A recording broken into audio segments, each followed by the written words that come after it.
investment natin. Ayan. Sa kuwan pa yan makukuha sa November 18, November 11, November 9, then December 27. So, ang gawin natin ngayon, mag-quantify. So, meron na akong $4 dyan. So, dagdagan natin. Magkano kaya ngayon ang ating trade income?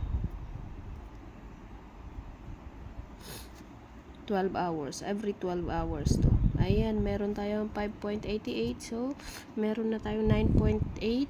So, pwede natin yan i-withdraw. Withdraw again. Sa BIP tayo.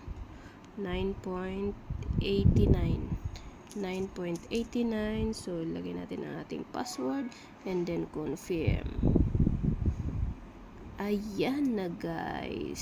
So, punta naman tayo ngayon sa pinagkuhanan natin, pinag-withdrawan natin kasi dito yan pumapasok. Ayan, naka 16 ringgit. Ay, naka 16 USD tayo ng isang araw. Ayan siya, oh. Ay, hindi pa pumapasok yung kwan.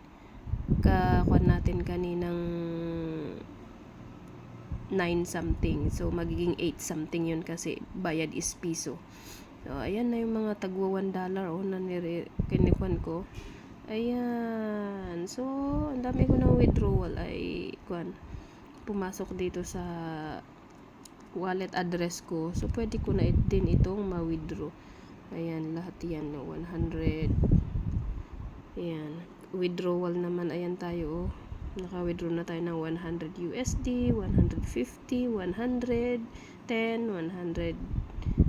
Ayan. So, tuloy-tuloy lang natin to para meron tayong pang December. Bye!